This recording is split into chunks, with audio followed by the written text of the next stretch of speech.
खबरों में बने रहने के लिए बेल आइकन दबाइए और हाँ, फर्स्ट इंडिया को सब्सक्राइब जरूर।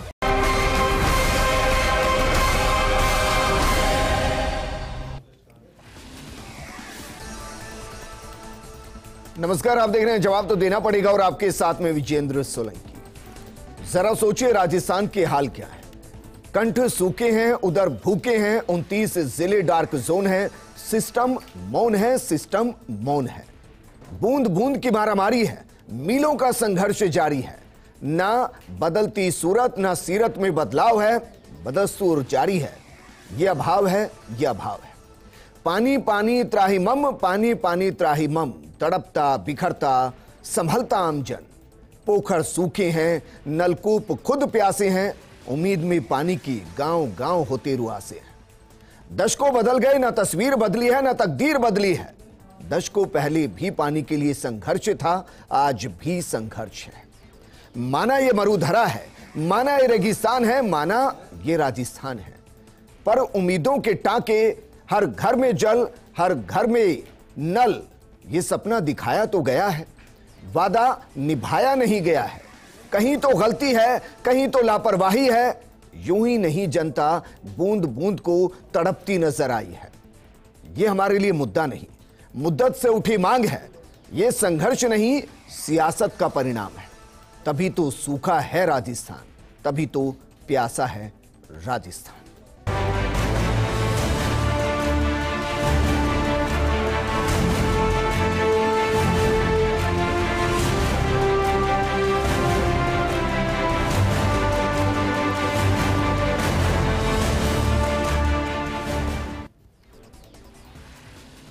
राजस्थान जल स्वावलंबन से हर घर हर जल, हर घर हर नल तक पहुंच चुका है, लेकिन हर घर तक न जल पहुंच पाया न नल पहुंच पाया। हालात को समझने के लिए एक वीडियो आपको दिखाते हैं, गौर से देखिएगा और समझिएगा कि भूतकाल की गलतियां क्या हैं, वर्तमान की हकीकत क्या और भविष्य क्या है। इस तस्वीर में आपको एक हिरण दिखाई दे रहा है जो यकीनन एक सूखे हुए तालाब में पानी की आस में बैठा है। यह हिरण राजस्थान की जनता और यह सूखा तालाब राजस्थान के 29 जिले हैं जहां पानी के लिए लोग तरस रहे थे। वजह यह कि तालाब पानी से भरा रहे, इस बारे में किसी ने सोचा नहीं। यह भूतकाल की गलतियां, वर्तमान की हकीकत है, लेकिन आगे क्या हो सकता है इस वीडियो को आप देखते रहिए। जैसे इस हिरण की हालत को देखकर लोगों को रहम आया, वैसे ही लोगों की हालत को देखकर सरकार को सोचना चाहिए और बूंद बूंद को तरसती जनता को पानी पहुंचाना चाहिए। एक बार तो यह हिरण भी यकीन नहीं कर पाया होगा कि सूखे तालाब से पानी के प्याले तक यह पहुंचा कैसे, लेकिन हिम्मत कर, हकीकत पर विश्वास कर, यह पानी पीता है और फिर तस्वीर जो आपको दिखेगी वो यकीनन राहत पहुंचाने वाली होगी, क्योंकि उसके बाद वो मुस्कुराता है, वो दौड़ता है।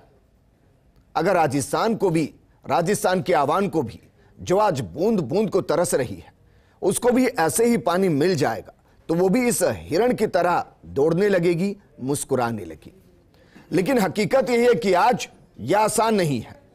आज बात मुद्दत से चले इसी मांग पर, इसी मुद्दे पर, लेकिन उससे पहले आपको कुछ आंकड़े बताते हैं कि वर्तमान में राजस्थान में किन जिलों में कितने दिनों में पानी मिल रहा है, कितने दिनों में लोगों तक पानी पहुंच रहा है। सबसे पहले ग्राफिक्स आपको दिखाते हैं उन जिलों को लेकर जहां 96 घंटे में एक बार पानी की सप्लाई हो रही है। ये जरा देखिए, ये वो जिले जहां, या कहें वो इलाके जहां 96 घंटे यानी कि 4 दिन में पानी की सप्लाई हो रही है। सिवाना, भीनमाल, बसवा, बांदीकुई, मकराना। इसके अलावा हम आपको बताते हैं कि वो कौन कौन से इलाके जहां 96 घंटे में पानी की सप्लाई हो रही है। Pali, Marwar Junction, Sojat City, Sojat road.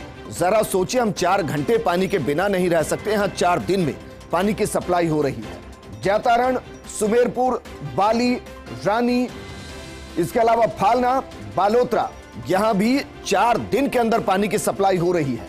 Amet, Deogarh में 96 घंटे में एक बार पानी की सप्लाई हो रही है। और ये आंकड़ा हमें मिल नहीं पाया कि यहां जो 96 घंटे में यानी कि 4 दिन में पानी की सप्लाई हो रही है, 96 घंटे में क्या 96 मिनट भी पानी मिल पा रहा है? क्या इतना पानी मिल पा रहा है कि वो अगले 96 घंटे पानी के लिए इंतजार कर पाए? अब हम आपको वो इलाके दिखाते हैं जहां 72 घंटे में यानी कि 3 दिन में पानी की सप्लाई हो रही है। 15 ऐसे कस्बे हैं जहां 72 घंटे में एक बार पानी की सप्लाई हो रही है। 72 मिनट भी हो रही या नहीं हो रही इसकी गारंटी हम नहीं दे पाएंगे, लेकिन कस्बे कौन कौन से हैं ये जरा देखने की और समझने की कोशिश कीजिए।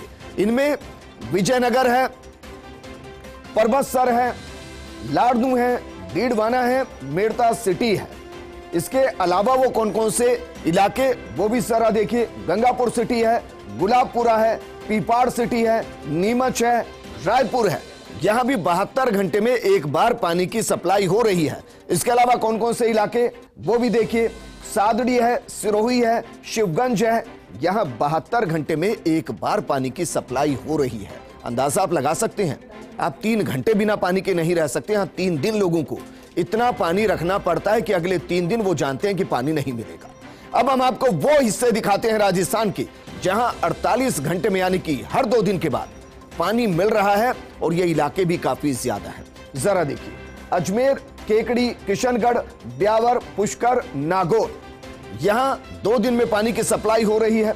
इसके अलावा मुंडवा, कुचेरा, डेगाना, शाहपुरा, टोंक, मालपुरा, माउंट आबू, यहां भी 72 घंटे 48 घंटे में पानी की सप्लाई हो रही है। कुल 71 कस्बे ऐसे हैं जहां 2 दिन में एक बार पानी की सप्लाई हो रही है। अब जरा सोचिए, राजस्थान के 33 में से 29 जिले ऐसे हैं जो डार्क जोन के अंदर हैं। डार्क जोन यानी कि भूजल स्तर काफी नीचे चला गया है और दोहन करते करते अब नीचे से गंदा पानी निकलता है, और एक एक बूंद, इसलिए हम कहते हैं राजस्थान में संजोने की जरूरत है। सियासतदानों ने तमाम तरह की योजनाएं चलाई, जल स्वावलंबन हमने देखा, गांव गांव में बावड़ियां खुलती हुई हमने देखी, खुदती हुई हमने देखी। इसके अलावा हर घर जल, हर घर नल की योजना इस वक्त पूरे देश में चल रही है, लेकिन राजस्थान की तस्वीर में बहुत ज्यादा बदलाव हमें दिखाई नहीं दिया, और तस्वीर कुछ उस हिरण के जैसी आम आदमी की है जो समझ नहीं पा रहा कि उसको पानी पिलाएगा तो पिलाएगा कौन। इस मुद्दे पर बात करने के लिए हमारे साथ कांग्रेस प्रवक्ता स्वर्णिम चतुर्वेदी जी हैं, बीजेपी प्रवक्ता डॉक्टर निमिषा गौड़ जी हैं, पूर्व प्रशासनिक अधिकारी जगरूप यादव जी हमारे साथ हैं, जयपुर से नरेश शर्मा जी जुड़ेंगे, कोटा से हमारे साथ जुड़ गए हैं भंवर एफ चारण। इसके अलावा भी हमारे साथ जैसलमेर से सूर्यवीर सिंह तंवर जुड़ गए हैं। जगरूप यादव जी, चर्चा सर मैं आपके साथ शुरू करना चाहूंगा। जिस प्रदेश में 33 में से 29 जिले डार्क जोन में हो, वहां एक ऐसा प्लान तो होना चाहिए जो जैसे ही गर्मी शुरू हो उसको एग्जीक्यूट किया जाए, जिसे हम बी प्लान कहें या ए प्लान कहें। ना तो पशु पक्षी पानी के लिए तरसे और ना आम आदमी पानी के लिए तरसे। ये कुछ होना तो चाहिए सर। दशकों से डिबेट करते आ रहे हैं इसी मुद्दे पर। विजेंद्र जी बिल्कुल सही कहा कि हर बार जैसे खास तौर से गर्मी के मौसम में पेयजल की किल्लत होती है, और जनजीवन में कई बार आपने जैसा कि बताया कि कई जिलों में क्रम से 48 घंटे, 96 घंटे, 72 घंटे और 24 घंटे में एक बार पानी की सप्लाई है। तो इससे जनजीवन में बड़ी व्यापक अस्त व्यस्तता भी आती है, और हमारा फ्लोरा और फोना है उस पर भी इसका व्यापक असर पड़ता है। निश्चय ही कंटिजेंसी प्लान न केवल बनना चाहिए, उसका वीकली मॉनिटरिंग भी होनी चाहिए।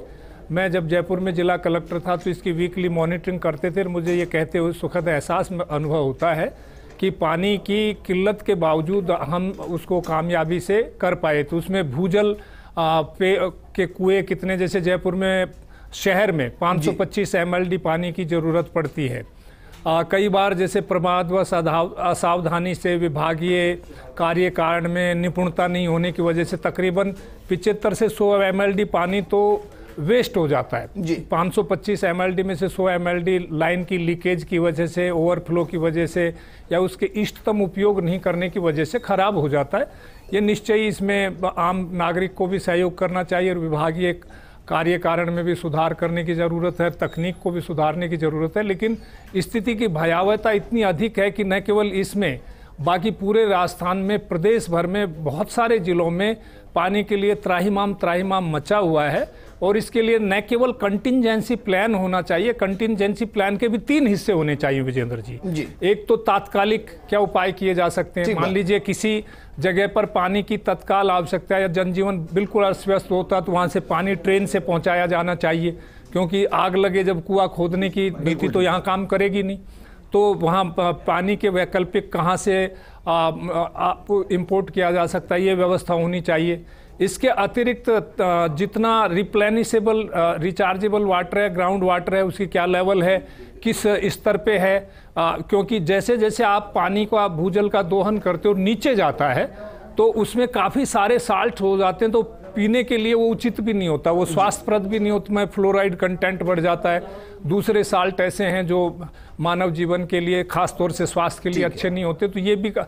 इसके अलावा जितनी सप्लाई है हमारे जैसे रिप्लेनिशेबल और चार्जेबल वाटर बॉडीज हैं उनमें उनको समय रहते उनका जैसे रिप्लेनिश होनी चाहिए, लेकिन इस पे बहुत भारी मैं नहीं समझता कि विभिन्न अंचलों में विभिन्न पेयजल योजनाएं, जैसे डेजर्ट एरिया में राजस्थान कनाल है, अभी ईस्टर्न कनाल को लेके बहुत भारी गहमा गहमी राजनीति चल रही है, जबकि वो 11 जिलों की पेयजल की मुख्यतः आवश्यकता को और सिंचाई जल की आवश्यकता को भी पूरी कर सकती है। नल जल योजना में भी मैं समझता हूँ कि जिन कलेवर में और जिस टेक अवेज के साथ जैसा आम जन के लिए जो योजना का कलेवर बनाना चाहिए और उसकी प्रायिकता होनी चाहिए और उसकी प्राथमिकता होनी चाहिए, वैसे नहीं हो पा रही है। आपने 3 अलग अलग तरीके की प्लानिंग बताई जो इसका स्थायी समाधान हो सकती है।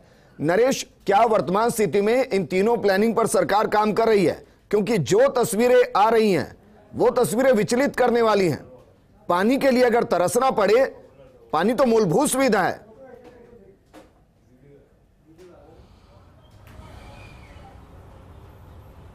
बिल्कुल, देखिए विजेंद्र, अभी जो पूर्व कलेक्टर है उन्होंने अपनी बात रखी है और ये भली बात ही जानते हैं जब जयपुर कलेक्टर थे तो किस तरह से स्थिति यहाँ जयपुर में होती है, क्योंकि यहाँ 100 किलोमीटर दूर से पानी आता है।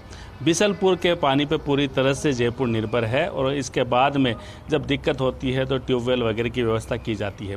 लेकिन जो 3 महीने होते हैं खासकर अप्रैल मई जून के, वो काफ़ी चुनौतीपूर्ण होते हैं और पूरे प्रदेश की जनता के साथ यही स्थिति है। ये सही है कि राजस्थान की स्थितियाँ प्रतिकूल है और लेकिन ये प्रतिकूल स्थितियाँ विजेंद्र से आपने कहा ये हमेशा से रही है, तो ऐसे में कोई ऐसा प्लान बनना चाहिए जिसके कारण से जो 3 महीने हम त्राहिमाम करते नजर आते हैं, जो तस्वीरें हम दिखा रहे हैं, चाहे पाली की तस्वीरें हो, चाहे दौसा बांदी कोई जहाँ 10 दिन से पानी आता है, राजधानी जयपुर की स्थिति जो विजेंद्र वो ठीक नहीं है। भले ही जो पोश इलाके हैं वहाँ पे बिसलपुर से पानी पहुँचता होगा, लेकिन जो आउटर इलाके हैं, जो कच्ची बस्तियाँ हैं जहाँ पे बिसलपुर की लाइनें नहीं है, वहाँ पे टैंकर के द्वारा पानी सप्लाई करने की प्लानिंग की जाती है। लेकिन ये भी जो है वो झूठ नहीं है कि टैंकर माफिया जो है इस दौरान इन 3 महीनों में पूरा अपना खेल करता है और इसके लिए शायद जिला कलेक्टर के पास भी, जो पुराने जिले कलेक्टर आपके यहाँ बैठे हैं अपने यहाँ, वो भी इससे रूबरू हुए होंगे कि किस तरह से एक मिली भगत होती है और सरकारी पानी तक को बेचा जाता है। यानी ये सही है, समस्या है, 3 महीने समस्या रहेगी क्योंकि राजस्थान में पानी नहीं है, कई प्रोजेक्ट पे काम चल रहा है, लेकिन इसके पीछे कोई न कोई कारण है, वो और भी है। कारण ये भी है प्रोजेक्ट देरी से पूरे होते हैं क्योंकि जो ठेकेदार है वो समय पे काम नहीं करते हैं। इसके अलावा जो ओवरफ्लो की बात की है, लीकेज की बात की है, ये व्यवस्था का सवाल है क्योंकि अधिकारी अगर व्यवस्था इस तरह से नहीं संभालेंगे तो 100 MLD पानी, जो अभी यादव साहब ने कहा है, बहुत पानी होता है विजेंद्र, 100 MLD, इससे कई कस्बों की प्यास बुझ सकती है। लेकिन अगर इतना पानी बर्बाद होता है, ये राजधानी की स्थिति है और अगर हम शहरों में बात करें तो वहाँ भी कमोबेश ऐसी स्थिति है। लेकिन बड़ी चीज़ ये है कि आज भी कई इलाके ऐसे हैं प्रदेश में, खासकर पश्चिमी जिलों की बात करें, नहरबंदी वाले जिलों की बात करें, लोगों को कई किलोमीटर दूर जाकर पानी लाना पड़ता है। अगर जयपुर के हम बात कर ले, पश्चिमी जिलों को छोड़ के राजधानी की बात कर ले, जो बाहरी इलाके हैं, जो आगरा रोड की बात करें, दिल्ली रोड की बात करें और अगर हम सिरसी रोड इलाके की बात करें, तो जब टैंकर पहुंचता है, सरकारी टैंकर, तो विजेंद्र जो लोगों की जो लाइन लगती है एक बूंद पानी लाने के लिए, वो बड़ी मुश्किल है। वो दृश्य भी अपने आप में काफ़ी कह सकते हैं। नरेश, वापस मैं आपके पास आऊंगा, कोटा का रुख कर लेते हैं। हमारे सहयोगी भंवर चारण जुड़े हैं। भंवर, क्या कोटा के अंदर भी पानी की किल्लत है? अगर कोटा में किल्लत तो किन किन इलाकों में किल्लत, कितने सालों से किल्लत, और उसको दूर करने के लिए क्या किया गया? बेहतरीन। आप तो पानी के सामने ही खड़े हुए हैं। देखिए विजेंद्र, बिल्कुल विजेंद्र, और देखिए आप पश्चिमी राजस्थान की बात कर रहे हैं, उन जिलों की बात कर रहे हैं जो कि रेतीले जिले हैं, जहां ग्राउंड वाटर बहुत नीचे जा चुका है, पानी की दिक्कत है। लेकिन मैं तो कोटा से आपसे बात कर रहा हूं, जहां राजस्थान की एकमात्र बहने वाली 12 महीने बहने वाली नदी सदानीरा चंबल बहती है। आप मेरे पीछे जो देख रहे हैं ये भी पानी चंबल का ही है। लेकिन हैरानी की बात यह है विजेंद्र की चंबल की गोद में बसा कोटा, जिसके अगल और बगल से चंबल निकलती है, लेफ्ट मैन कैनाल से जाती है, जो अपने आप में नदी जितना उनका वाटर फ्लो होता है। लेकिन तब भी कोटा इस किनारे पर बैठकर भी प्यासा है।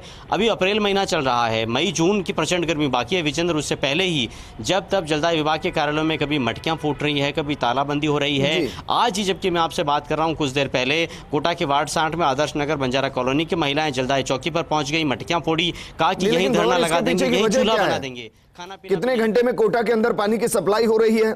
और जब पानी के बीच में ही कोटा बसा है तो पानी क्यों नहीं?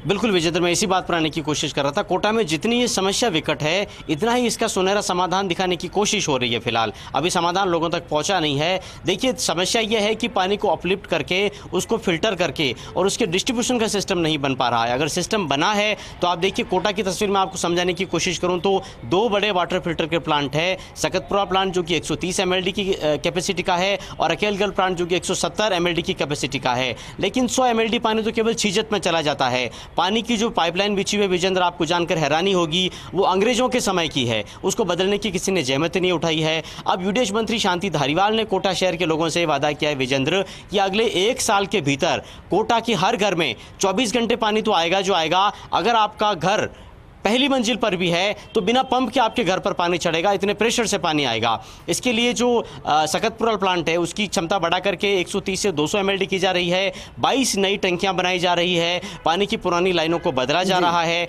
और कोटा में जो 3,500-4 हज़ार करोड़ के विकास के काम हो रहे हैं, नई सड़कें बन रही है, अंडरपास बन रहे हैं, पुलियाएं बन रही है, उन सब के नीचे पाइपलाइंस को चेंज करके बाद की बातें हैं। हकीकत तो यह है कि 33% छीजत, जयपुर में 20% छीजत। आप कह रहे हैं कि 300 mld पानी को फिल्टर किया जाता है और उसमें से 100 mld पानी अगर छीजत में चला जा रहा है तो आंकड़ा 33% का है। यह भयंकर स्थिति है। जी हाँ विजेंद्र, बहुत बिल्कुल भयंकर स्थिति है, बहुत गंभीर स्थिति है। और इसीलिए आप बिल्कुल ठीक कह रहे हैं, ये सपना तो पूरा होगा जब होगा। ये सारा जो इंफ्रास्ट्रक्चर है पानी की सप्लाई का, वो बनेगा जब बनेगा। फिलहाल तो लोगों को आफत। वापस मैं आपके पास आऊंगा, जैसलमेर का रुख कर लेते हैं, जहां वाकई में एक एक बूंद कीमती है और सोने के सिक्के से कम नहीं है वहां पर बूंदे। सूर्यवीर सिंह तंवर हमारे साथ जुड़े हुए हैं। सूर्यवीर, जैसलमेर जितना सुनहरा सर्दियों में लगता है उतना ही डरावना गर्मियों में लगता है। और लोगों को हम कई कई किलोमीटर दूर से एक एक मटकी पानी लाते हुए देखते हैं। क्या हर घर जल हर घर नल योजना जैसलमेर तक नहीं पहुंच पा रही? जल स्वावलंबन जैसलमेर तक नहीं पहुंच पा रहा? और बीते दशकों में क्या वाकई में आपने कोई बदलाव नजर आया, बदलाव देखा कि यहां पानी थोड़ा जैसलमेर के नजदीक आ गया है?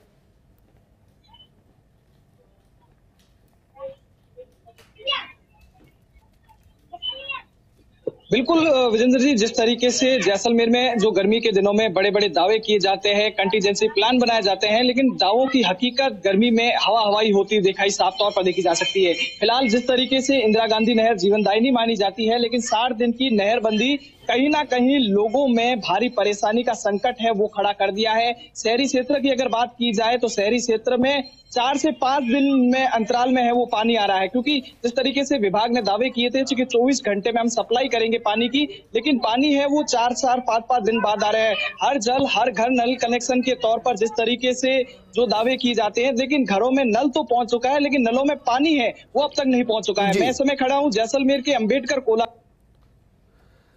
ठीक है सूर्यवीर, वापस आपको जोड़ने की कोशिश करेंगे क्योंकि कनेक्शन कट गया है, लेकिन मेहमान हमारे साथ मौजूद हैं।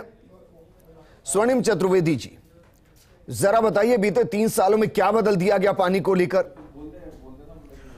देखिए विजेंद्र जी, राजस्थान जो है भूभाग के हिसाब से देखें तो देश का सबसे बड़ा भूभाग राजस्थान में है, और लेकिन जल का अगर आप हिस्सा देखें तो केवल 1% जल है। ये आज से नहीं, हमेशा से है। और सबसे बड़ी बात यह है कि राजस्थान में जो आज जल संकट आप देख रहे हैं 3 महीने का होता है, ये इसलिए होता है कि हमारा भूजल स्तर नीचे चला गया और जो पारंपरिक स्रोत हैं वो सूख जाते हैं इस समय, और सूखने के कारण हमने 10 कुल मिलाकर ये कहना चाहते हैं। देखिए, आप बात तो सुनिए। नहीं, कोई मर रहा, ये सारे आंकड़े सर मैं अलग से प्रोग्राम में दिखा चुका हूं और दिखा भी दूंगा। मैं आपसे ये जानना चाहता हूं कि बीते 3 सालों में क्या कुछ किया गया कि आम आदमी को कम से कम 3 किलोमीटर नजदीक से ही पानी लाना पड़ जाए? इतनी तो उम्मीद कर सकते हैं। देखिए, और अगर नहीं लाए तो रेलवे से पहुंचा दीजिए। देखिए, मैं जानना चाह रहा हूं, मैं यही बता रहा हूं मैं आपको, आप सुने तो सही। मैंने आपको ये बताया कि 10 जिलों को आपदाग्रस्त घोषित करके जो 64 आपने जो तहसीलें बताई हैं, जिनके 190 गांव, किसी को 3 किलोमीटर जाने की जरूरत नहीं, उनके घर तक पानी टैंकर द्वारा पहुंचाया जा रहा है, जल परिवहन का काम किया जा रहा है। और ये इसी साल नहीं है, आप 3 साल की बात कर रहे हैं, पिछले साल भी 56 शहरों में और 6500 करीब गाँवों में जो है हमने जल परिवहन के द्वारा पानी पहुंचाया था, क्योंकि पानी के जो पारंपरिक स्रोत जो वहाँ पे उनका लोकल जो स्रोत है वो तो सूख चुका था, दूसरी जगह से पानी का परिवहन करना पड़ता है। ये हमेशा से होता है और इसमें सरकार लगातार कर रही है। शौक है गर्मी में सिर पे मटकी लेके 10-10 किलोमीटर चलने का, जो पानी लाते हुए दिखाई देते हैं। अभी मैंने आपको शौक है जिनके घर में 4 दिन से पानी नहीं पहुंच रहा है। देखिए, 4 दिन से पानी उस जगह पे जो सप्लाई है, जहां पे पानी स्रोत जो लोकल स्रोत से आता है वहां पे नहीं पहुंच रहा नल के द्वारा, लेकिन टैंकर के द्वारा पहुंचाया जा रहा है। और ये सिर्फ उन्हीं शहरों में नहीं, ये जयपुर में, जयपुर की तहसीलों में, चाहे आप बांदीकुई देख लें, दौसा देख लें, इन सब जगह पे, अलवर के आप देख लें, राजगढ़ देख लें, इन सब जगह टैंकर से पानी पहुंचाया जा रहा है, क्योंकि जिन स्रोत से नल के द्वारा पानी पहुंचाया जा सकता है वो सूख चुके हैं। अगर बांध सूख गए तो आपको दूसरी जगह से परिवहन करना ही पड़ेगा, जो कि हमारी स्थिति होती है। नलकूप जिनके द्वारा पानी भूजल निकाला जाता है, मुझे बताइए, इस वक्त राजस्थान हर घर जल हर घर नल की योजना में कौन से पायदान पर खड़ा हुआ है?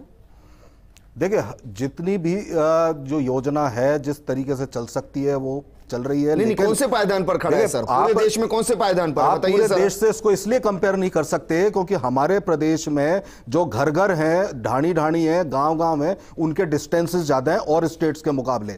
और स्टेट से अगर आप मुकाबला करेंगे तो यह संभव नहीं है कि आप यहां पे राजस्थान के एक जैसलमेर के अगर क्षेत्र देख लें तो वहां पे जितना डिस्टेंस है 2 हैबिटेट्स के बीच में, यानी कि 2 स्थान जहां पे लोग रहते हैं, वो इतना ज्यादा है कि उस क्षेत्र में पाइपलाइन पहुंचाने में एक शहर से दूसरे शहर तक पाइपलाइन और स्टेट्स में पहुंच जाती है। इसीलिए हमने यहां पे मांग की है कि इस परियोजना में जो खर्च आ रहा है, जो प्रधानमंत्री जी ने 50-50 का जो प्लान रखा है, उसको चेंज किया जाए। ये इसलिए चेंज किया जाए क्योंकि राजस्थान ही और उनका क्या करें सर, जो हर दिन खबरें आती है कि कागजों के अंदर हर घर में जल भी पहुंच गया, नल भी पहुंच गया, और घर में जाके देखते हैं तो कुछ नहीं मिलता है। देखिए, उसका क्या करें? देखिए, जो भ्रष्टाचार करेगा उसके खिलाफ कार्रवाई होगी, क्योंकि ये सरकार ने प्लान बनाया और ये एक अच्छा प्लान है, इसको लेकर के कार्रवाई होती है।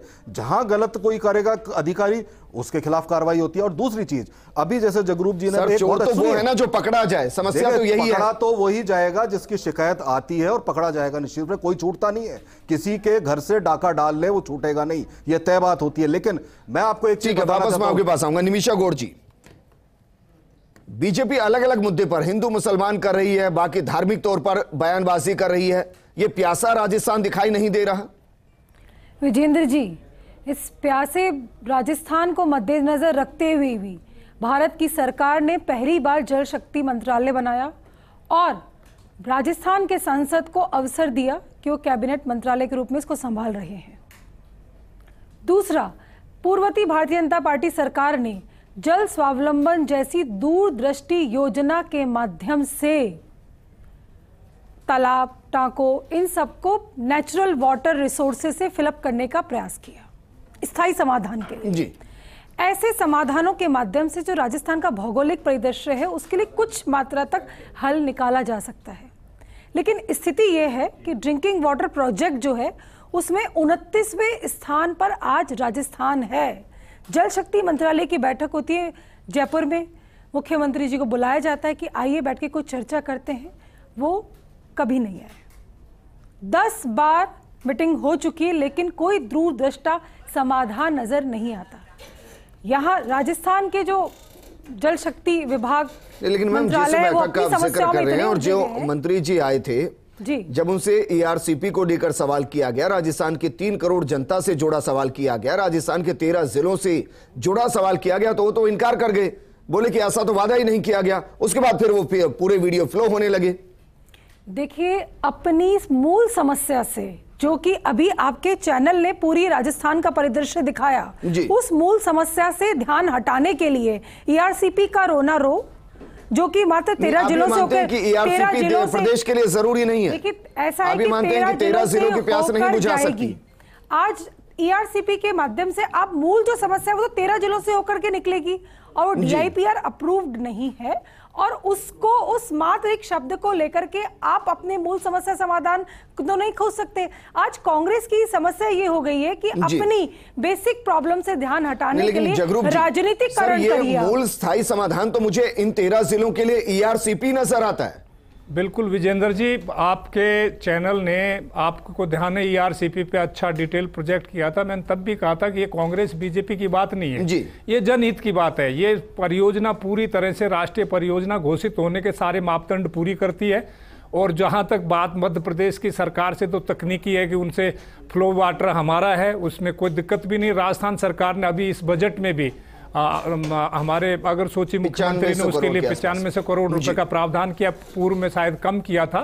तो मैं इस बात में तो कोई शक ही नहीं है कि जैसे परियोजनाएं विभिन्न अंचलों के लिए भिन्न भिन्न परियोजनाएं बनाई जाती हैं, लेकिन पेयजल की समस्या को और गंभीरता से लिए जाने की आवश्यकता है। जैसे अभी मेरे एक साथी ये कह रहे थे डिस्कशन के दौरान कि जैसे, और ये अमूमन जयपुर में भी आता है, अन्य जगह भी आता है, आप भी, चतुर्वेदी जी ने भी बताया, टैंकरों का जो परिवहन करते, तो मैं आपको ये स्पष्ट कर दूं, जो अंडरग्राउंड वाटर है, मानी भूजल है, वो मिनरल की श्रेणी में आता है, मतलब खनिज की श्रेणी में आता है, और उसका व्यापार नहीं किया जा सकता। और मैंने जिला कलेक्टर के बतौर न केवल जो प्राइवेट संविदाकार थे जो पानी का जो व्यापार करते थे, उन पर प्रभावी रोक लगाई, प्राइवेट कुओं को भी हमने उसमें लिया, कब्जे में लिया। मैं आपके दौर की बात नहीं करूंगा, लेकिन अगर आप कहेंगे तो मैं अभी यहीं से फोन करूंगा, 15 मिनट में टैंकर आ जाएगा सर। हाँ नहीं, वो और 350 से 400 रुपए लेगा। चार्जेज विभाग को, पेयजल विभाग को और जिला प्रशासन को मिलके और जनता को चार्जेज फिक्स करने चाहिए दूरी के हिसाब से। पानी का व्यापार नहीं किया जा सकता। जो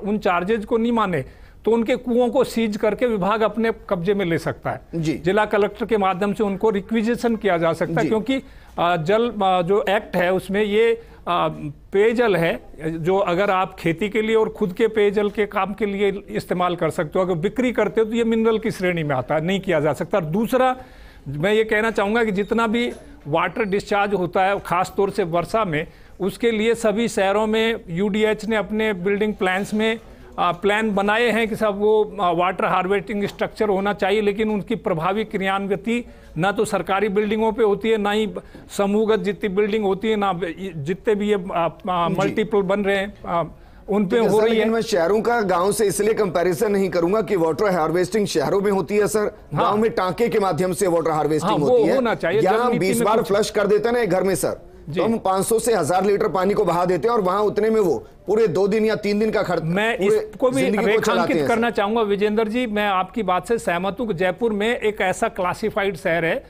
80% जो जयपुर शहर का राजस्थान के अधिकांश शहरों में स्वायत्त शासन विभाग के फैज से ज्यादातर सीवर कवरेज है। राजस्थान का सीवर कवरेज बहुत अच्छा है, तो ये वाटर का जो रिप्रोसेसिंग होना चाहिए, खास तौर से हमारा 1% जो भूजल है उसमें भी हमारा 73% वाटर एग्रीकल्चर में जा रहा है। तो यानी कहीं ना कहीं हॉर्टिकल्चर में, एग्रीकल्चर में हमें जो ट्रीटेड वाटर है वो इस्तेमाल करना चाहिए। जो शहरों में और छोटे कस्बों में जो वाटर डिस्चार्ज होता है उसका ट्रीटमेंट प्लांट। आप ये कह रहे हैं कि जो हम फ्लश करके पानी को लेके जाते हैं उनको खेतों तक ले जाएं। हाँ, ट्रीटेबल नेचुरली वो प्राइमरी भूजल का दोहन तो कम हो। भूजल का दोहन भी कम होगा, खेती में वो आसानी से काम आएगा। ठीक है सर, एक ब्रेक के लिए मुझे रुकना पड़ रहा है, लेकिन बाड़मेर की तस्वीरें हम आपको दिखाएंगे। जैसलमेर की तस्वीरें जितनी विचलित करने वाली है, यकीन मानिए बाड़मेर उससे ज्यादा इस वक्त पानी के लिए त्राहिमाम कर रहा है। हालांकि राजस्थान के 29 जिले, 33 में से जब 29 जिले डार्क जोन में हो तो जिम्मेदारी हम सबकी बनती है बूंद बूंद को बचाने की। लेकिन ये दशकों से चला रहा संघर्ष कहीं तो आकर खत्म होगा। एक छोटे से ब्रेक के बाद जल लौटे।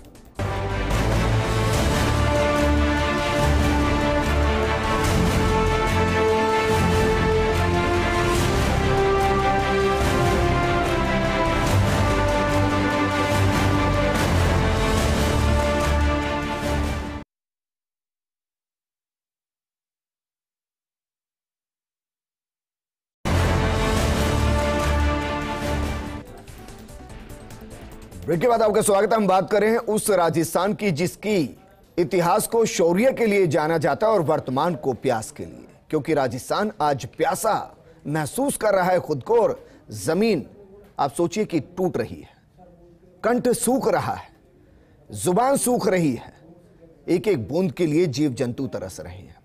बाड़मेर का रुख करते हैं, मेरे सहयोगी अशोक शेरा जुड़ गए हैं। अशोक, बाड़मेर शब्द जब हम सुनते हैं तो उसके साथ बहुत सी स्मृतियां बनती हैं, लेकिन जब महीना अप्रैल का होता है, महीना जून का होता है, जुलाई का होता है, तो फिर हमें हिरण के आगे जैसे मृग मरीचा होती है, बस वो पानी ही दिखाई देता है कि वो मिल रहा है नहीं मिल रहा है। बाड़मेर की स्थिति क्या है?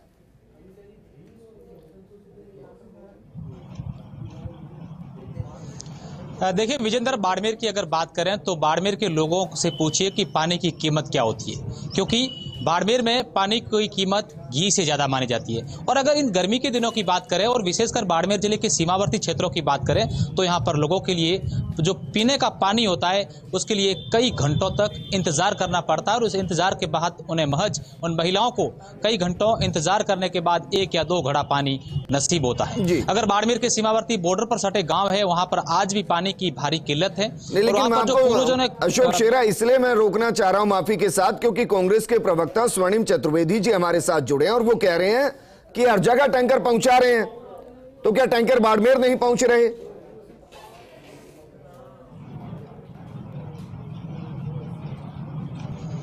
देखिए टैंकर पहुंच रहे हैं, जैसे ही गर्मी का सीजन आया है टैंकर पहुंच रहे हैं, लेकिन कुछ ऐसे क्षेत्र आज भी हैं टैंकर, कई जगह पर यह सवाल भी उठे हैं टैंकरों पर कि टैंकर सिर्फ कागजों तक ही सीमित रहते हैं। जो टैंकर के पहुंचाने वाले ठेकेदार हैं वो कई बार कागजों में लीपापोती कर टैंकर वहीं तक सीमित रह जाते हैं। लेकिन सीमावर्ती क्षेत्र में आज भी ऐसे यहाँ गांव है जो बाड़मेर जिला मुख्यालय से करीब 150 किलोमीटर की दूरी पर गांव है, लेकिन उनका कहना है कि हमारे यहाँ पर आज तक टैंकर नहीं पहुंचा है और बेरियों के माध्यम से सुबह 3-4 बजे महिलाएं घर से निकल जाती हैं घड़े लेकर के और 7-8 बजे तक उनको 4-5 घंटे इंतजार करने के बाद उन्हें 1 या 2 घड़े पानी नसीब होता है। जो महिलाएं पीने के लिए भी वही पानी काम में लेती है, घर का काम जो पानी के उपयोग जहां लिया जाता है वो पानी वही होता है और अपने मवेशियों को अभी कितने दिन में या कितने घंटों में बाड़मेर के अंदर पानी की सप्लाई हो रही है?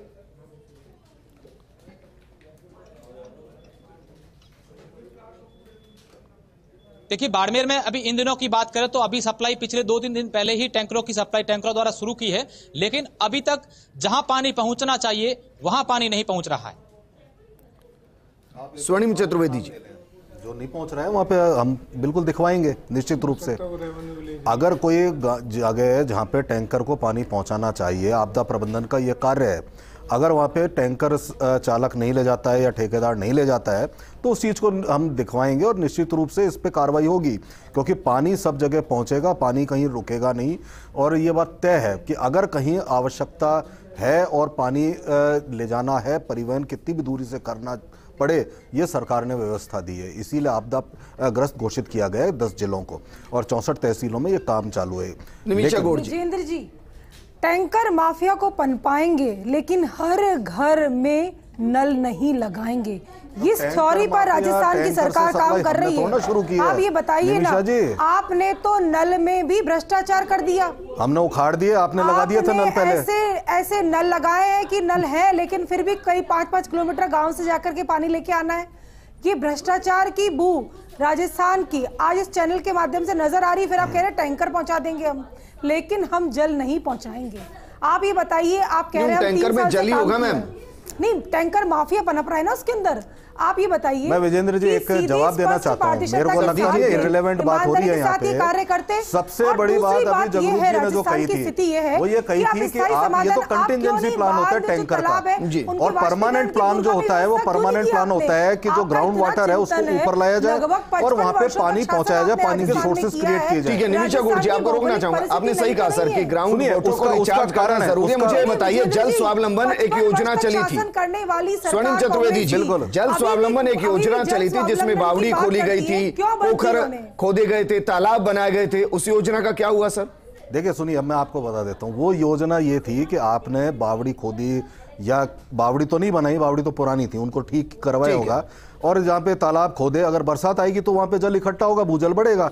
लेकिन सबसे बड़ी योजना राजस्थान के लिए, राजस्थान के लोगों के लिए, राजस्थान के सूखे कंठ प्यासे ना रहें उसके लिए, और आपको बार बार इस तरह का प्रोग्राम करके जगाना ना पड़े किसी को, चाहे हमें चाहे हम, अगर कोई और सरकार हो तो उसका एकमात्र उपाय हो, एकमात्र उपाय यह है जिस तरह से सुनिए उनको जाता है जो सोए हुए, आप ये कह रहे हैं कि मैं सोए यही हुए बता रहा हूं, नहीं आपको ये प्रोग्राम ना करना पड़े, क्योंकि जगाना पड़ेगा हमें केंद्र सरकार को। जो ERCP योजना है वो ERCP योजना सिर्फ ये नहीं, बाड़मेर जैसलमेर मेरी जानकारी में नहीं है, उन 13 जिलों में बाड़मेर जैसलमेर ERCP के अंतर्गत आते हैं। आप बाड़मेर अगर जैसलमेर को राजस्थान मानते हैं तो माफ कीजिएगा, मैं आपको जानता हूं, मैं पूछना चाह रहा हूं क्योंकि अगर ये ERCP कह रहे हैं तो 13 जिलों की तो समस्या मैं जानता हूं। इंदिरा गांधी नहर, इंदिरा गांधी नहर INGP के थ्रू आप करेंगे पानी की सप्लाई। आपको अगर ये देखना है बीकानेर, बाड़मेर, जैसलमेर इंदिरा गांधी नहर परियोजना के तहत वहां पे पानी पहुंचा है, ठीक है। और अगर बांसवाड़ा डूंगरपुर का एरिया देखेंगे तो वहां पे माही परियोजना के तहत पहुंचा है, कोटा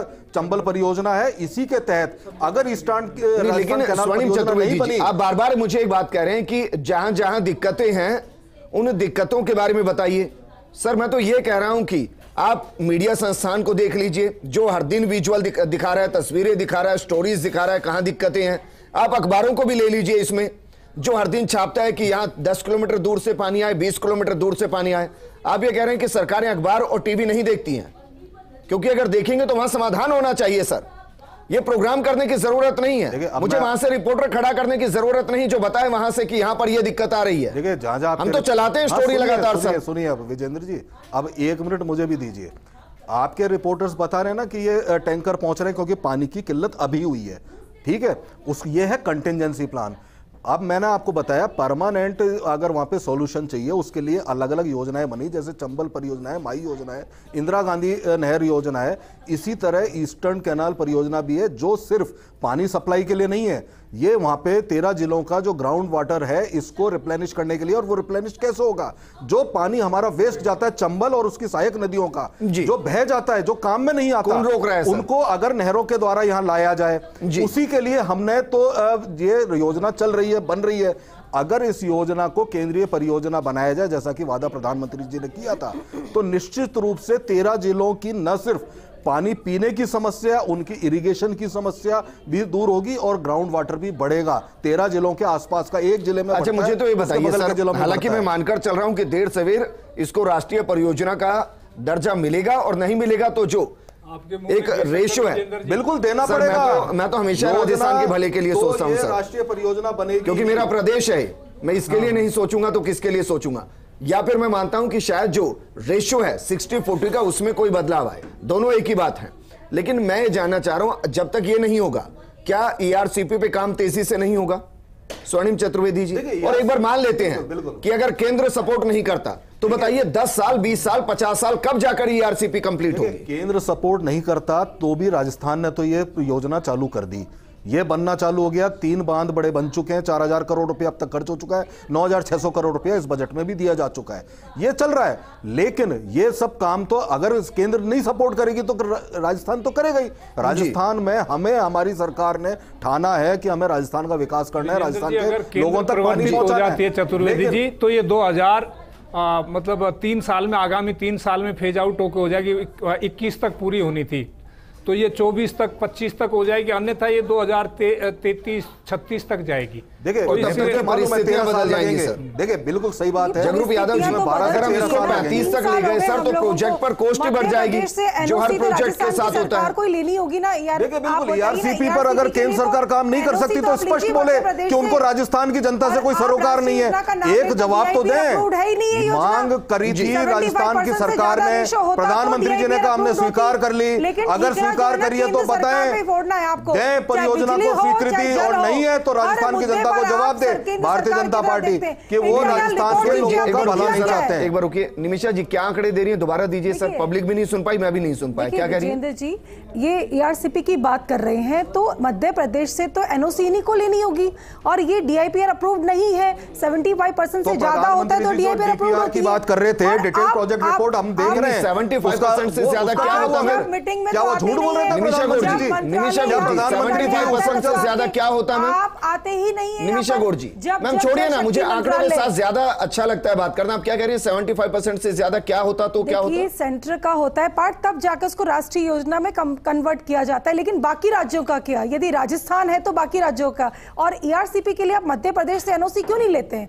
आप यहाँ पर जल हो चाहे बिजली हो, ठीक है, आपको केंद्र सरकार में छोड़ना है। वसुंधरा जी ने जो प्रोजेक्ट दिया था और जिसको प्रधानमंत्री जी ने डीपीआर बनवा करके स्वीकृति दे रहे थे, तो वसुंधरा जी ने दे दिया ना प्रपोजल। वो प्रपोजल के समय स्वीकृति नहीं ली थी। फरवरी 2022 के अंदर 9 करोड़ ग्रामीण भारत के अंदर तो स्वीकृति की जरूरत नहीं है। प्रधानमंत्री जी डीपीआर की बात करें तो स्वीकृति की जरूरत नहीं है। सारा ठीक है, राजस्थान पे स्पष्ट बोलो कि आपको ये करना है या नहीं करना। राजस्थान की जनता से जो वादा किया प्रधानमंत्री जी ने उसको निभाएंगे या नहीं निभाएंगे, इतनी सी बात बताइए आप। हमारी सरकारों ने तो खूब राष्ट्रीय परियोजनाएं बनाई। और विजेंद्र जी, माफी के साथ बताना चाहता हूँ, आज भी 16 परियोजनाएं चल रही है मध्य प्रदेश के लिए। केंद्र द्वारा परियोजना प्रधानमंत्री जी ने स्वीकृत की, लेकिन राजस्थान से सौतेला व्यवहार हो रहा है, नहीं हुई। इस पे तो मुझे नहीं लगता कि देर सवेर ये राष्ट्रीय परियोजना तो होगी सर, क्योंकि ये सपना है और मुझे लगता है ये पूरा होगा। लेकिन सवाल यह है कि अगर इसी सपने को पूरे होने में 5 साल और लग गए सर, तो इन 8 सालों का हिसाब कौन देगा? नहीं, डेफिनेटली विजेंद्र जी, देखिए पेयजल एक ऐसी प्राथमिकता की और मूलभूत आवश्यकता है, जैसे सारी मनुष्य की मूलभूत आवश्यकताएं, जैसे भोजन की, आवास की है, कपड़ों की, उसमें भी पेयजल उससे अधिक प्राथमिक है। तो निश्चय ही सरकारें अपने हिसाब से प्रबंधन करती हैं। जैसे जल स्रोत हैं, उनमें भी कोशिश करती हैं को रिप्लेनिश हो, परियोजनाओं का त्वरित गति से वो हो, क्रियान्वयन हो, कहीं से पानी मिल सके अन्य प्रदेशों से, जो हमारे आपस में म्यूचुअल अंडरस्टैंडिंग करके उनसे जो हमारा शेयर है वो मिल सके, उससे सरकारें करती हैं। तो साथ में लेकिन कंटिंजेंसी प्लान भी बनाया जाता है। कंटिंजेंसी प्लान में जैसे जहाँ पर है नहीं तो जल परिवहन करके भेजा जाता है। साथ ही वर्षा जनित जल पे और अधिक फोकस करने की ज़रूरत है। और मैं समझता हूँ कि जो एग्रीकल्चर में बहुत महत्वपूर्ण बात है, अधिकांश जो हमारा, पहली बात तो जल है ही कम, हमारे पास 1% है पूरे देश का, उसमें भी अधिकांश जल 73% तक कृषि पे काम आता है। तो बाकी वो कृषि में जो काम आने वाला, तो उसमें मैं समझता हूँ कि जो ट्रीटेड जल है वो काम आना चाहिए। जैसे जैसे पोखर में, जोहड़ में, जैसे गांव में भी जैसे डिस्चार्ज जो वाटर जाता है, जो नहाने धोने में काम आता है, उसके ट्रीटमेंट प्लान 1 MLD के, 2 MLD के सब जगह लगने चाहिए और उनसे पेयजल की व्यवस्थाएं करनी चाहिए। और नल जल योजना में भी मैं समझता हूं कि राजस्थान की विशिष्ट परिस्थितियों को रखते हुए, क्योंकि प्रदेश में आप देख सकते हैं कि डेंसिटी, पॉपुलेशन डेंसिटी कम है, 45,000 के आसपास गांव है, ढाणियां हैं। सर, राजस्थान को विशेष राज्य का दर्जा मिलना चाहिए, क्योंकि इलेक्ट्रिफिकेशन से लेकर बाकी चाहे सड़क बनाना हो या पानी पहुंचाना हो, ये वाकई में मुश्किल और जटिल है। नहीं, विशेष बहुत बड़ा है कंडीशन है विजेंद्र जी। देखिए 45,000 गांव है राजस्थान में, छोटे छोटे राजस्व विलेज भी हैं कई, जैसे 45,000 गांव और इतना, और डेंसिटी कम है, तो ऐसे में कॉस्ट है वो अधिक आती है। तो मैं समझता हूँ जो केंद्र प्रवर्तित केंद्र का जो हिस्सा है उसमें विशेष अगर उसमें अंशदान की मांग की जा रही, तो मैं समझता हूँ ये अनुचित नहीं है भौगोलिक स्थितियों को देखते हुए। जैसे और भी जैसे जितने hilly area, north eastern area में, वहाँ केंद्र का हिस्सा राशि 90% तक होती है। तो मैं समझता हूँ राजस्थान की विषम परिस्थितियों को ध्यान में रखते हुए। लेकिन सर, अब मैं उस हकीकत पर आना चाहता हूँ जिसका जिक्र आपने भी किया, जिसका जिक्र भंवर ने भी किया, और मैं जानना चाह रहा हूँ कि जयपुर के अंदर सिर्फ 2 ही जिलों का आंकड़ा मेरे पास आया, 2 शहरों का। आपने कहा 100 MLD पानी बर्बाद हो जाता है अलग अलग तरीके से, ये जयपुर के हिसाब से 20% है सर। कोटा के अंदर 300 MLD में से 100 MLD पानी वेस्ट हो जाता है, और ये कोटा के हिसाब से 33% है सर। अगर हम इसी को बचा लें, भंवर कह रहे हैं अंग्रेजों के जमाने की पाइपलाइन आज तक चल रही है सर, तो फिर सरकारों ने किया क्या पानी के लिए? बिल्कुल आप ठीक कह रहे हो विजेंद्र जी। जो जहां पे कुछ तो इवापोरेशन लॉसेज से होता है, कुछ जैसे लीकेज से होता है, कुछ उसका ऑप्टिमल यूज नहीं करने से, कुछ पंपिंग स्टेशन से, कुछ लॉजिस्टिक सपोर्ट की कमी होने की वजह से, कुछ पाइपलाइनों के जैसे जो जिस क्षमताओं की होनी चाहिए वो नहीं होने से, कई पाइपलाइनें, इसीलिए तो बनाया गया होगा शायद, कई पाइपलाइनें कई जगह उनकी ओवरलैपिंग सीवर लाइनों से हो रखी है, तो वो चेंज करनी पड़ती है तत्काल। और जैसे शहर में एक जटिलता सा ये है लेकिन इसको कम किया जाना चाहिए। विभाग इसीलिए तो बनाया गया होगा सर। हाँ बिल्कुल, इसीलिए तो होगा। हम अगर इन चीजों को नजरअंदाज करते चले जाएं तो फिर विभाग की जरूरत नहीं। अगर उन्हीं पाइपलाइन से पानी भिजवाना है, अगर उसी व्यवस्था पे चलना है तो फेज आउट करके ये सारे प्राथमिकता से लेने चाहिए। मैं आप उल्लेखनीय है कि मैं जब सीईओ नगर निगम था तो मैंने 450 करोड़ का JNRUM में प्रोजेक्ट पास कराया था, फिर पता नहीं उस पर क्या राजनीति हुई जी, वो फिजल आउट हो गया, शायद संविदा देने के सरकार बदल गई तो फिर वो शायद दिया नहीं गया। तो ऐसे निर्णय मैं समझता हूँ राजनीति से परे होने चाहिए। कि योजनाओं पर पता नहीं चलता कि कैसी राजनीति हो जाती है। जन आकांक्षा, ज्यादातर योजनाएं राजनीति से परे होनी चाहिए। स्वर्णिम जी, सर ये तो उम्मीद कीजिए कि ये प्रोमो चलाने से कुछ नहीं होता है, बड़े बड़े एडवर्टाइजमेंट से कुछ नहीं होता कि बूंद बूंद संजोना जरूरी है, जल है तो कल है। राजस्थान में बूंद बूंद सोने के समान है। अगर हम 100 ml पानी एक एक शहर में बर्बाद कर देंगे तो फिर पीने के लिए पानी दे कहां रहे हैं हम? तो बर्बादी के लिए उन पाइपलाइन से पानी को भेज रहे हैं, जो बच गया वो घरों तक पहुंच रहा है। देखिए विजेंद्र जी, ये बात सही है कि अगर 100 ml पानी वेस्ट होता है या उस चीज़त में चला जाता है तो इस पे रोक लगने की या इसको बचाए जाने की आवश्यकता और इस पे कार्य होना चाहिए। और जो भी कारण है, चाहे पाइपलाइन से हो, चाहे ट्रीटमेंट प्लांट से हो, चाहे परिवहन में अगर ये हो रहा है तो इस पे अंकुश लगाएंगे। अब मैं आपने जो ये मेरी जानकारी में संज्ञान में बात आई है, ये निश्चित रूप से सरकार तक पहुंचेगी और इस पे कार्य और कार्रवाई निश्चित रूप से आज से ही और अभी से चालू होगी जी। ये बात तय है कि हम अलग से हम विंग बनाने की तैयारी कर रहे हैं। जो भी होगा ये प्लानिंग बनेगी। जिलेवार जहां ज्यादा समस्याएं हैं, चाहे वो कलेक्टर को कहा जाए सुपरविजन के लिए, बाकी कोई हो जो रैंडमली चेक करे कि कहां पानी की समस्या और वहां पानी पहुंचाए कैसे जाए। 3 महीने बहुत ज्यादा होते हैं सर। आपको धूप में खड़ा कर दिया जाए, मुझे खड़ा कर दिया जाए, हम 30 मिनट बिना पानी के नहीं रह सकते। देखिए बिल्कुल सही बात है। और पानी की समस्या जो ये 3 महीने की ही नहीं है, हमारे राजस्थान में समस्या अनवरत रहती है। 3 महीने जटिल हो जाती है, ज़्यादा हो जाती है, क्योंकि पानी यहाँ है नहीं। भूजल स्तर इस वक्त नीचे चला जाता है, स्रोत सूख जाते हैं, फिर बरसात आएगी, फिर भरेंगे, उसको हम इकट्ठा करेंगे, उसी से हमारा काम चलता है राजस्थान में अधिकांश जगह। तो निश्चित रूप से जो आप कह रहे हैं कि वेस्टेज भी नहीं होना चाहिए, परिवहन में भी ध्यान रखना चाहिए। और सबसे बड़ी बात यह है कि हमें ये देखना है कि जो नदियों के भाव में पानी चला जाता है उसको भी हम जितना बचा करके यहाँ कर सकते हैं। इसीलिए 2 हमने प्रोजेक्ट बनाए। एक तो ERCP है, वो चल ही रहा है, जो वेस्ट ना जाए। कुंभा लिफ्ट कैनाल है, सियासत चलेगी, सियासी पार्टियां हैं। हमने कोई वादा याद दिलाया, किसी को वादा याद नहीं रहा, तो अब इसका कुछ नहीं कर सकते। लेकिन हम सरकार के रहते जो कर सकते हैं, इस प्रोजेक्ट को आगे बढ़ाएं, वो हम कर रहे हैं। ठीक है, प्रधानमंत्री जी को अपना वादा याद आएगा तो वो देखें, भारतीय जनता पार्टी वाले याद दिलाएं। लेकिन जैसे कुंभा लिफ्ट कैनाल है, ये बनाई जा रही है शेखावाटी के एरिया के लिए, तो ये सारे प्रोजेक्ट्स लगातार चल रहे हैं हमारी सरकार के दौरान। इसका एक कारण है, तरीका है। जो आप कह रहे हैं ना कि आप नल तो पहुंच जाएगा घर तक, लेकिन पानी तो होगा तभी उसको आप भेजा जाएगा। तो इनके मार्फत जिन जगहों पे पानी के खुद के स्रोत नहीं है, नदी नहीं है, वहां पे तालाब सूख चुके हैं या कम है आबादी के हिसाब से, वहां पे नहरों के माध्यम से पानी पहुंचाया जा रहा है ताकि घर घर जल पहुंच सके। निमिषा गौड़ जी, मैम व्यवस्थाएं क्या की जाए? पहली व्यवस्था तो यही कर दीजिए कि सभी सांसद चले जाइए प्रधानमंत्री के पास, अध्यक्ष जी को भी ले जाइए। मुख्यमंत्री खुद कह चुके हैं आप चलेंगे तो मैं भी साथ चल दूंगा। ERCP पे एक फैसला तो होना चाहिए। बीजेपी से ये उम्मीद तो कर सकते हैं कम से कम। देखिए मुख्यमंत्री जी, यहाँ जल शक्ति मंत्रालय की जो बैठक होती है राजस्थान के जयपुर में, उस बैठक में आए और जल शक्ति मंत्री के साथ बैठ करके वार्ता करके राजस्थान की तत्कालीन जो समस्या है, जो पिछले 3 महीने से तेज गर्मी पड़ रही है और आज 3 किलोमीटर लाइन के बाद भी हमारी महिलाओं 3 महीने से मैम कौन सी तेज गर्मी पड़ने लग गई? से बहुत जनवरी फरवरी में तो सर्दी होती है मैम। अभी नहीं है, राजस्थान में आप देखिएगा काफी गर्मी, और पिछले 1-1.5 महीने से तो काफी तेज, और अभी ये हालत है और आने वाले 3 महीने में और तेज गर्मी होगी। तो अभी ये हालत है कि हम बूंद बूंद के लिए तरस गए, तो आने वाली स्थितियां क्या होगी? क्या इनका टास्क प्लान है, ये बताएं। ये कह रहे शेखावटी में हम बना रहे, तो बना रहे हैं, आपने जल की सुविधाएं यदि आपकी उपलब्ध है। कोटा की हालत अभी देख लीजिए, जैसलमेर के दिख रहे हैं, लेकिन निमिषा गौड़ जी, इस बात को तो आप भी मानेंगे ना मैम, प्लानिंग है हरियाणा में टेम्परेरी प्लानिंग है। क्योंकि मैं हरियाणा को बहुत अच्छे से जानता हूं, मैं आपसे पूछ रहा हूं, हरियाणा में हर घर जल और नल ये पहुंचाने का जितना खर्चा होगा ना मैम, जैसलमेर बाड़मेर में उससे आप 10 गुना ज्यादा लगाइए। मैं 10 गुना भी कम कह रहा हूं, हो सकता है इससे ज्यादा आपको खर्चा पड़े। आपको लगता नहीं कि एक बार राजस्थान को विशेष राज्य का दर्जा केंद्र से दिला दिया जाए, तमाम परियोजनाओं में फायदा हो जाएगा, राजस्थान को फायदा हो जाएगा। मैम पॉलिटिकल पार्टी से ऊपर उठकर सोचिए।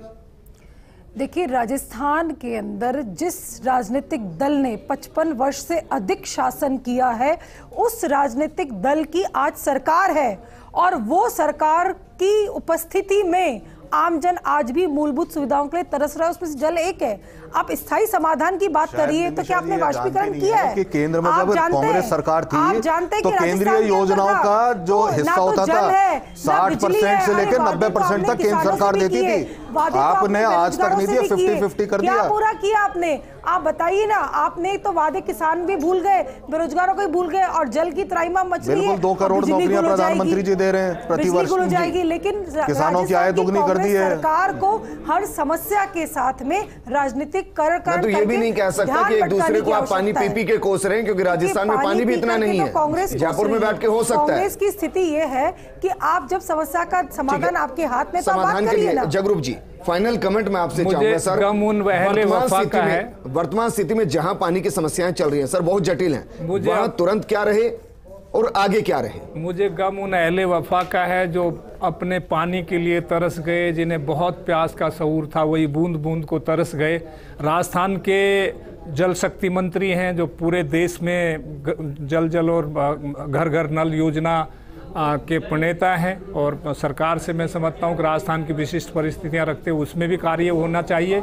जितनी परियोजनाएं उन पे तत्परता से काम होना चाहिए। जल का इष्टतम उपयोग होना चाहिए। वर्षा जनित जल है उसका स्टोरेज ठीक से होना चाहिए और साथ ही उपभोक्ताओं को भी जो निःशुल्क मिलता है या नॉमिनल चार्ज पे जल मिलता है, इस पे भी विजेंद्र जी मैं समझता हूँ कि एक अंकुश होना चाहिए ताकि उत्तरदायित्वपूर्ण उसका उपयोग किया जा सके।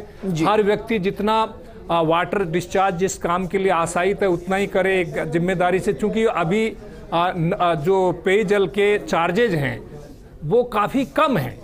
उसके चलते मैं समझता हूँ जल का इष्टतम उपयोग उपभोक्ता द्वारा भी नहीं हो रहा। तो ये भी एक एंगल सरकारों को सोचना चाहिए कि ये प्रबंधन में जो हमारे लिए एक स्पार्स कमोडिटी है, कम जिसकी कमी हम महसूस करते हैं, उस पे होना चाहिए। दूसरा, जो भूजल का दोहन करके खास तौर से जो वाटर माफिया जो पनपता है उनके ऊपर मैं ये कहना चाहूँगा कि कंटेंजेंसी प्लान में और मतलब पेयजल PHD डिपार्टमेंट को ये देखना चाहिए कि जल जो नियम है, जल एक्ट है, उसमें भूजल है वो अपने आप में मिनरल है, तो वो मतलब उस पे उसके बेचने पे पाबंदी, उसका व्यापार और व्यवसाय नहीं किया जा सकता। तो ऐसे जल टैंकरों से सप्लाई करके उपभोक्ताओं से मनमाना जो पैसा वसूल करते हैं उन पे प्रभावी रोक लगाई जानी चाहिए। ठीक है सर, शुक्रिया हमारे साथ जुड़ने के लिए। निमिषा गौड़ जी आपका भी शुक्रिया और स्वर्णिम जी आपका भी शुक्रिया। अंत में सिर्फ इतना कहना चाहेंगे कि तेज धूप में वो निकला था घर से कंठ पर एक बूंद डालने के लिए, अफसोस वो जिस्म को अपने निचोड़ के वापस लौटा है। नमस्कार।